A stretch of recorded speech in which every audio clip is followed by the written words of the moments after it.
What's up, guys? Quadra here, going to be bringing you another Dendi plays. This is going to be Dendi playing Ember Spirit. Let's go ahead and hop into the game right now. Here we are. We have Dendi on the Ember Spirit, and he has 2 tangos gifted to him by his teammate here. And he is able to, let's see here. Come on. Go back to free camera. And Dendi's clicking on the Naga. I want to see his gold. So you'll notice he only had to spend money on the salve, the stout shield, and the ironwood branch. This is actually a really nice starting item build for a Ember Spirit because it allows you to get that bottle probably 1 creep wave faster, which is actually a really big deal when it comes to playing Ember Spirit. You want to get that bottle as soon as possible because it allows you to spam that flame guard. And if you don't know, I have a number of tip videos and guides up on Ember Spirit. This is probably one of the heroes that I know how to play better than just about anybody out there. At least knowledge of how to play.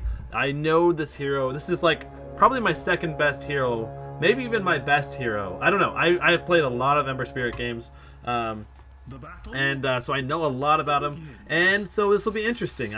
Seeing how Dendi plays him, seeing what he builds on him is going to be a really interesting experience. And so, anyway, let's go ahead and we're watching him do a good creep block here. Now, ideally, you do want to let the range one through here right about now. Right as you pass the tower, you want to let that range one through. And then hopefully it dies. See right there? Let's see if it aggroes. No, it did not aggro. So we had to let it through a little sooner. The idea is that you let the range one die first. So right here, right away, this is the exact way you want to play Ember. You go really aggressive and use that flame guard to control your lane. You say if you are wanting to actually lane, you have got to. Oh my goodness, and the wraparound gank already coming in from Naga with the haste rune and Rubik. So that is going to put him in a fantastic position to dominate this game. So really nice nice rotations coming out from the supports. Now, one of the problems about having these tangos being shared from the, I think the Rubik gave them to him. But one of the problems with it being shared is that there's a timer on him, a 60-second timer in between you can use the next one. So right now he would love to grab another tango, but he cannot. But he does have the bottle on the way already, so he's going to be in a good position here in about 15 seconds as far as HP goes. It's not like Morphling can really kill him at this point. Not when, I think Morphling, is Morphling still level 1? No, Morphling's level 2 now. He just hit level 2 like 2 creeps ago. Now once you have this level 3, you can get 2 levels in that Flame Guard.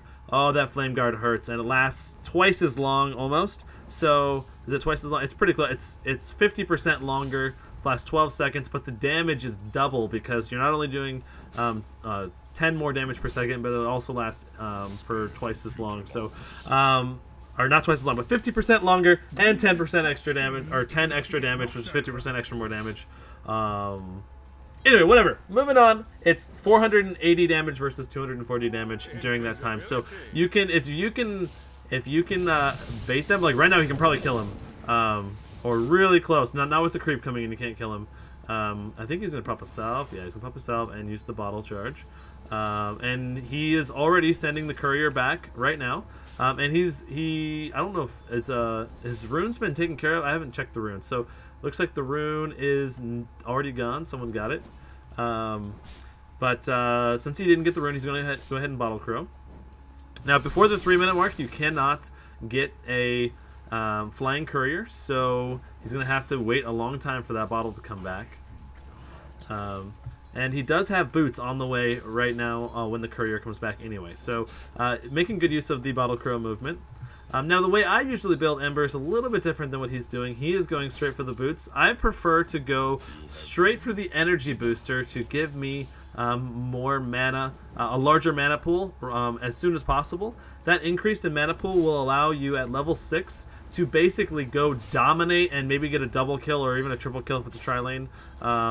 And do a massive gank basically at level 6. As long as you're ahead, you've got good momentum going, which he clearly has some really good momentum right now. So Morphling might have been able to commit there and get that courier, little courier snipe, but it would have been pretty close.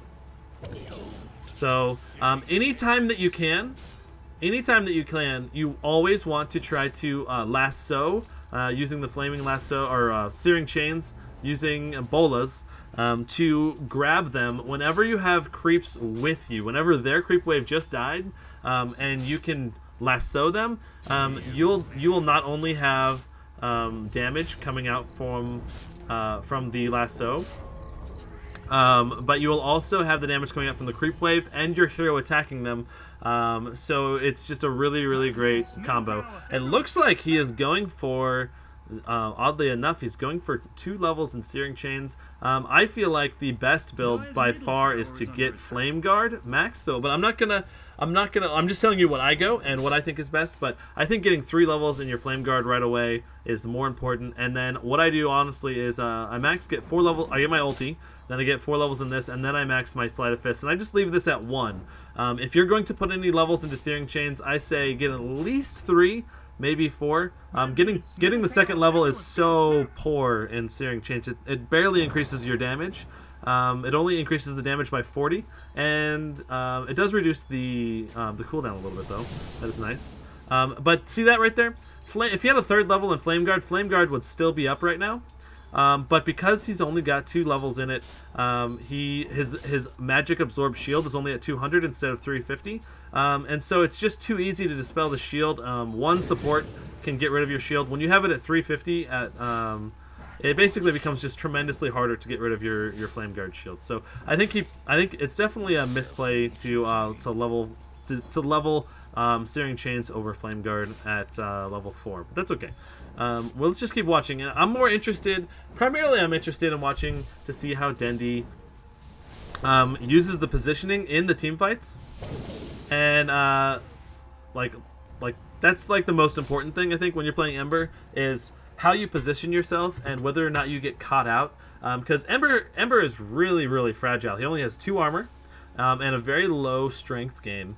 Not insanely low, but it's pretty low. He's an agility hero. So let's see here. What is his strength gain? It's only 2. So I mean, it's not terrible, but it's by no means good.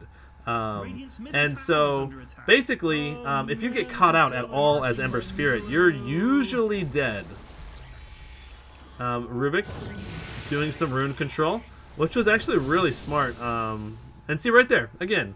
1 wave form from Morphling, and goodbye to almost all of your damage as Ember Spirit in the early game. So, but he's going to be getting 3 levels in Searing Chains, it looks like.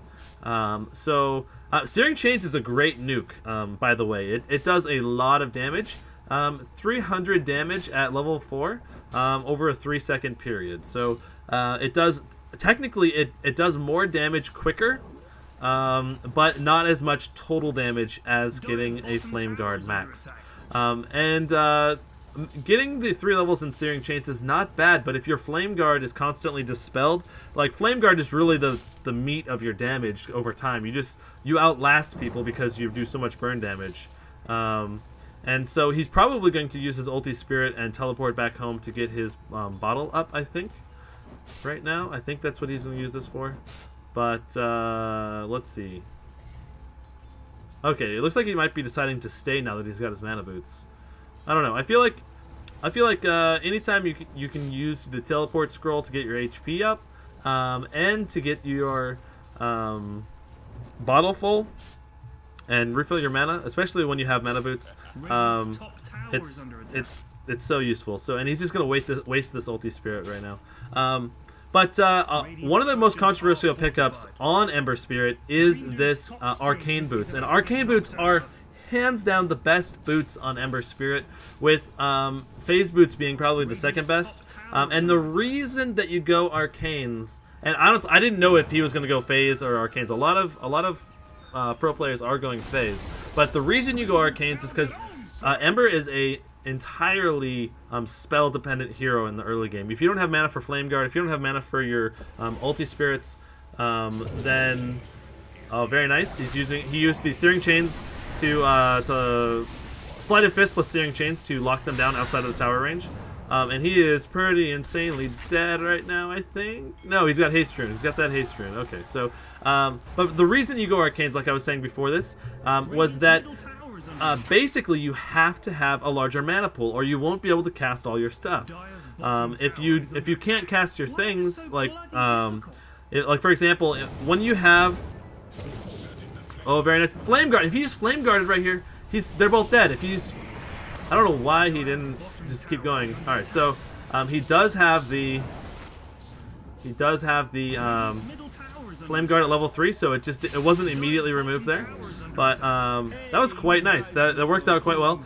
He managed to keep these his 2 ulti spirits back here. He teleported back to base, got his HP and mana up, and then jumped right back underneath the enemy tower, which is really, really aggressive and a little bit risky if his teammates were not there. Now, notice he is dropping the Arcane Boots. That is extremely important when you're playing Ember Spirit, because when you have Arcanes, it doesn't quite double your mana pool, but it's like a third of your mana pool at least. And so when you drop those Arcanes and use your bottle charges, you will get almost... it's probably like 40% more mana from your bottle charges if you drop your Arcanes. Now, you just want to make sure that whenever you drop your Arcanes and use your bottle charges, that you're in a safe place where your bottle is not going to be sniped, or your Arcanes are not going to be sniped away. So, all that said, Arcanes are amazing on Ember Spirit because it allows you to use your ulti spirits to chase people and cast multiple copies of your ulti spirits. So and you can use your Sleight of Fist, and your Searing Chains have a pretty low cooldown. And if you don't have mana, you're not going to be able to use them. So he's going straight for this Timber Saw. Now, Timber Saw normally is a pretty hard counter to Ember Spirit, and the reason being he does all pure damage, and so.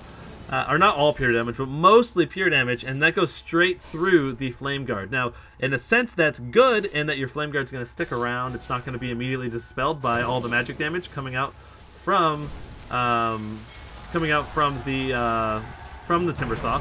But he can just I was gonna say he could just Sleight of Fist there and kill him. But so he did get the max Searing Chains next, and this is a good killing build. I'm not gonna say this is a great one. If you're going in for one person, you want to do the max damage, you go with the Searing Chains maxing build, and it's quite good.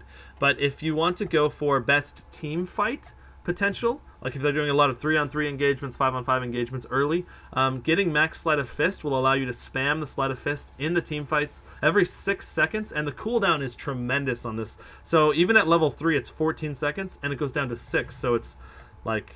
And at level 1, it's 30 seconds when you can use it. So it's a pretty insane difference when you get the level 4 Sleight of Fist up. So that said, if you're going for single target ganking, which is what Dendi's been doing non-stop here, maxing the Searing Chains is incredibly good because it allows you to burst heroes down, allows you to do that extra burn damage from the Searing Chains and kill them just that much quicker. It also holds them in place longer, so that way they can't run away. But that said, like right here, he used the Sleight of Fist. While he's in Sleight of Fist, he throws out the ulti chains, and he is pretty low on HP, only has 400 and some HP. That's why he is just playing really careful. And so yeah. Now Timber Saw managed to pick up the regen rune, and that's actually pretty huge because that would have been perfect. So I think he should just teleport home right now, and like maybe after he's killed this creep wave, teleport home, use that, get his bottle refilled, and get his HP at max. That way he can be aggressive and yeah. So I think that's definitely the right play right now for him, especially now that his Flame Guard is down. Now getting level 4 in Flame Guard I think is incredibly useful. Because it will make it so it lasts another 4 seconds, and then it'll obviously increase the damage, and more importantly, it increases the magic absorb. So it increases the DPS that it does, and also it increases how much. It basically increases Ember Spirit's life, right? Whenever the supports cast their spells on you, it increases your life, and it's not as easily dispelled, right? And your Flame Guard is a huge source of your damage, and if the supports can just throw 1 or 2 nukes on you and it's gone, then Flame Guard is basically useless in terms of offensive potential. So that's why I think that getting that max Flame Guard for sure over Searing Chains is definitely better. Now getting the 3rd level in this might be okay, but I don't agree with his build, his skill choices like this. And obviously this is Dendi we're talking about, and he is playing really well, but that doesn't mean that he necessarily has the most optimal build for Ember Spirit. So anyway, let's go ahead and continue watching. So he's got this, he's got a an ulti spirit here, and it's kind of weird that he's just letting it sit there. I think it might be because if he dies, he might buy back and come right back again. I don't know. It seems like a waste of a charge. Now he does pick up the Invis rune, and he's going to use one of the bottle charges before the Invis takes full effect, which is something that you can do because there's a delay, there's a fade time. During that fade time, you can also attack or cast spells or whatever for only a millisecond, about I don't know, like 0.3 parts of a second or something like that. You can do something. So it looks like he's gonna go on this timber saw. Maybe he's debating about it, and he's trying to stay outside of the tower's detection range. So he's going around behind looking for potential targets. And it looks like he's a little bit afraid that they might go on him. So he throws an ulti spirit into Roche. If this is preemptively, this is a safety ulti spirit, so if he gets caught out, he can just jump there right away. Which is, it's pretty smart to do that, I think. Keeping an ulti spirit available. The only issue with that is that sometimes you want to have those ulti spirits available to be aggressive. So right here, he's going to have to go to Roche and then come here, so it's gonna delay his rotation a bit. But it doesn't matter. They still have enough damage to pick up the kill. So he is maxing the Flame Guard before putting levels into Sleight of Fist, at least. And notice he did this. He put a level into Flame Guard rather than into his. Oh, okay, no, he had an extra level. So he did put the next level in the Ulti Spirit, and the Ulti Spirits can do tremendous burst damage. So using that Searing Chains, and that does 600 total damage, right? Because of very nice pickup on Shadow Demon now. So right now, I think he needs to drop. Oh wow, he drops the mana boots in the middle of a team fight here and uses his bottle charge. That is so ballsy. Now, this is going to be a hard pickup kill on Morphling. Morphling can just keep that strength gain rolling for so long. Okay, well his teammates have the disables necessary to prevent him from going, and he already used his waveform, so he's not able to waveform out of the net or the Searing Chains there. And Searing Chains does have an incredibly low cooldown, only 8 seconds when it's maxed. So I mean, it's a 8-second cooldown with 110 mana cost, and it does 600 damage over time. So it's an incredibly good skill. I'm not saying it's a bad skill. But it's just usually you want to get that Flame Guard up because it will do a lot more damage when you get that maxed. So you don't want that dispelled, and you want that extra magic shield to keep you alive longer and increase your offensive potential and all of that. So let's see here. How much? I think this does 1200 magic damage when it's maxed. Yeah, it's 1200 magic damage. So think about 1200 magic damage or 300 to one target, or potentially 600 total with 300 to each target if you can maximize it. So the other thing too is that Searing Chains is unreliable. Searing Chains is unreliable in the fact that if there's a lot of creeps near your enemy, like right now he could not Searing Chains Morphling reliably because it's much more likely that the two of the creeps there are going to get it. Looks like he's going to potentially die here. But nope. He used that X mark a little bit sooner than he probably should have. And he's got Flame Guard too, so he could pop that Flame Guard and get his HP, increase his effective HP tremendously. So he's going to use the Ulti Spirit to go back home, and it looks like he's going to be going for a Desolator first.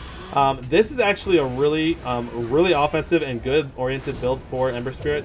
The only thing that I would say might be better is a potentially like a Shadow Blade, because the Shadow Blade, it will basically, if you can trigger the Shadow Blade during the Sunstrike managed to get sorry. Basically, if you can trigger the Shadow Blade right as you just Sleight of Fist, you can do 150 damage, bonus damage with your Sleight of Fist in an AoE to potentially all 5 targets. So now Desolator, he just managed to finish the Desolator.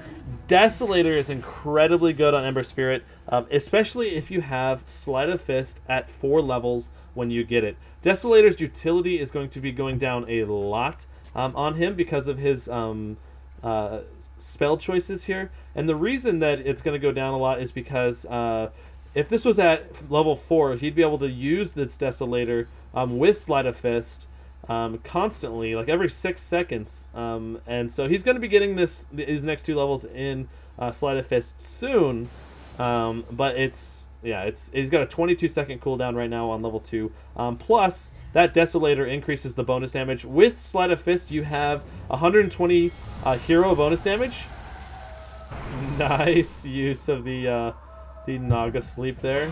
And good disruption coming out from the Shadow Demon, saving his life, at least temporarily. I'm not sure if you'll be able to stick around, but the other reason that maxing that Sleight of Fist is incredibly good is that it increases the size of how big of a circle you can use your Sleight of Fist on. So when that is maxed, you'll be able to oftentimes catch at least 2 or 3 heroes in your Sleight of Fist versus maybe only 1 or 2, or potentially all 5 heroes with Sleight of Fist. So yeah, and now he's going to be going into the Crystallis. Now this is a fairly standard damage item build. This is kind of the glass cannon coming out from Dendi in this game. And I kind of agree with it. His team is kind of rolling the other team right now. And if you want to just go for the finishing move, getting pure damage right now is really, really good. The weakness, I would say, to Ember Spirit is that he has almost no armor. So if he manages to get caught out at all, he is in big, big trouble. And one of the reasons that Ember Spirit, this game in particular, is a really good pickup is that there are no hard stuns on the other team. If you look, there is basically Invoker has a cold snap. You can disrupt Ember Spirit, but what good is that going to do? He's just going to be able to use an ulti spirit to get away the moment he comes out of disruption. You can Kunkka X marks him, but again, he throws out an ulti spirit and jumps away the moment the X comes through. And obviously, Morphling and Timbersaw don't have any kind of disable. And so, I don't think that this other team has a very good counter to Ember Spirit. And I think that's partially why Dendi is doing so well this game. And, I mean, obviously Dendi's playing well.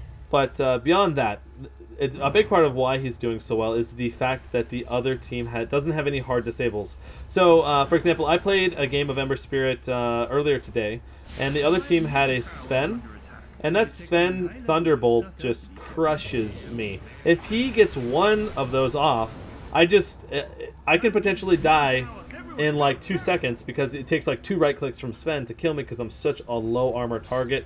And when Sven pops his ulti, he just does so much right click damage. So that's my thought on one of the reasons why Dendi is doing so well this game. Besides just playing well and having a really good start, the other team just doesn't have a good counter for him. I suppose Morphling's Adaptive Strike could potentially be a fairly reliable stun. But usually this is used offensively for damage, not for the stun. So if you have, basically, if you have agility, if you have 50% more or higher of agility, then you do the maximum damage. If your strength is more 50% or higher, then you deal the maximum stun. So normally people have the agility to do the damage for the nuke, for the shotgun combo, rather than the stun. So this might be a situation where you might actually want to max that stun to deal with Ember Spirit. But I'm going to go to Ember Spirit, Dendi's perspective here for this team fight. Using that Flame Guard and the Sleight of Fist. And you will also notice that he had a ulti spirit ready to go to jump away the moment that he started being focused. So that's really, really smart. He had that ulti spirit radio. He didn't have to cast it in the middle of the fight and try to get away. He just basically casted it the moment that it was that he got focused. Or he can cast the jump to the moment he gets focused, which is much, much faster because you have to wait for that ulti spirit to walk ahead of you normally. And so having an ulti spirit ready to go all the time is super, super safe. And I like it. I like it. And that's something that I mean, it's a fairly obvious thing to do, but it's incredibly useful. Shadow Demon with a great disruption there. And looks like Rubik stole the Kunkka boat, which is pretty fantastic. Obviously, the Kunkka rum is insanely good. And if you don't know, Kunkka's boat has to travel through you. Basically, it has to touch you as it goes out in order for you to get Kunkka's rum. And Kunkka's rum is, like I said, it's incredibly useful for helping stay alive. It basically reduces the damage you take by 50% and then deals that damage back to you over time.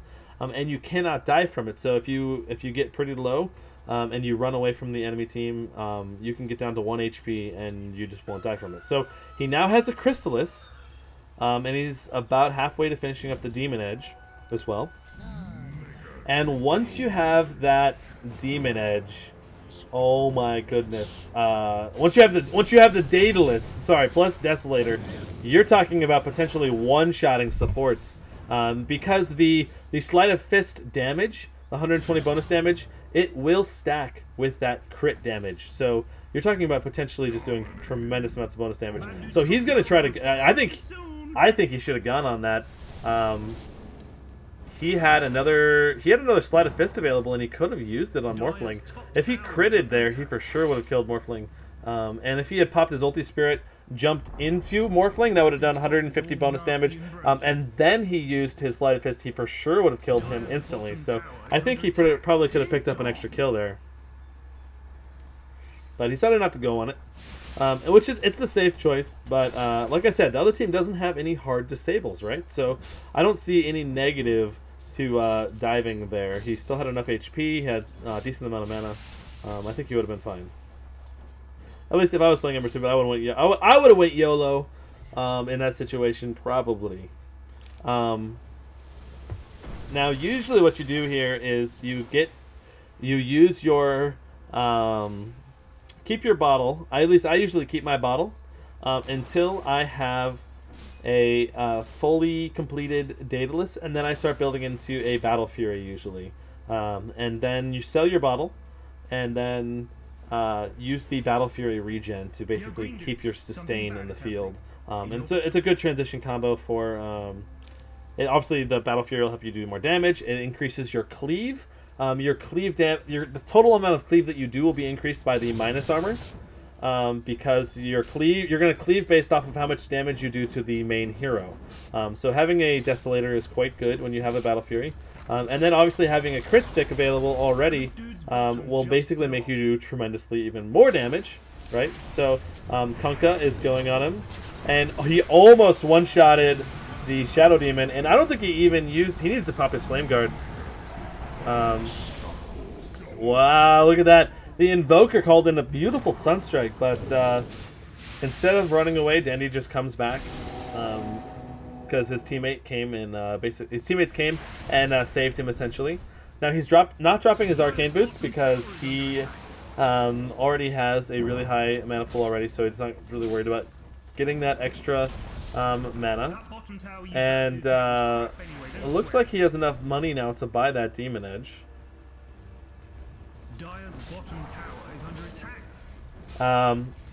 One thing that you can potentially consider getting that I picked up in my Ember Spirit game earlier today is an AC. AC is incredibly useful on Ember Spirit because he only has 5 armor. So if the other team has any minus armor at all, you definitely need to get some form of minus armor.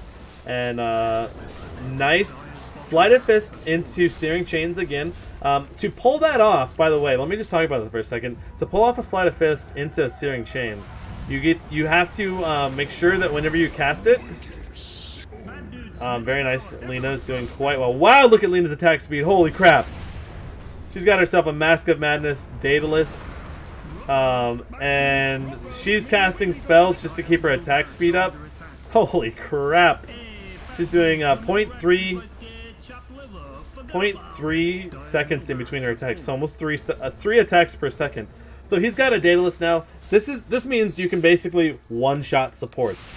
Like Shadow Demon, if he gets critted on, he is for sure going to be dead from 100% HP down to like nothing. And that's because Shadow Demon has very little armor to start with. And then your minus armor is just going to boost your crit to being basically all of Shadow Demon's health in one hit. And even if he doesn't crit, it's going to be at least half of Shadow Demon's health, no matter what, like probably 3/4 of it. And if he does crit, it's just going to be all of it. So Invoker too. Invoker has very pretty low armor as well, so he should pop that Flame Guard. And look at that damage. He almost one-shotted the Invoker, or the I think that was, yeah, it was an Invoker. He almost one-shotted the Invoker, but Naga also picked up the last hit there. And look at Morphling. Even though Morphling has really high armor, still does half of Morphling's HP. Just showing you the power of Sleight of Fist with a crit, and I don't think he even critted there. Did he crit? I don't think he did. It's more of the Sleight of Fist with the Desolator. It's just that armor reduction with the Deso is insanely good, and plus the bonus damage, and then obviously the crit on top of that. These two items synergize very well. Now, if you'll notice what he's going right here. He picked up a plate mail, and that's because, like I said, Ember Spirit has incredibly low armor. So Shadow Demon almost getting one-shotted again, and he's dead. He's dead. Yep. 830 damage crit plus the armor reduction. If they have negative armor, that 830 is going to be doing more than 830 total damage.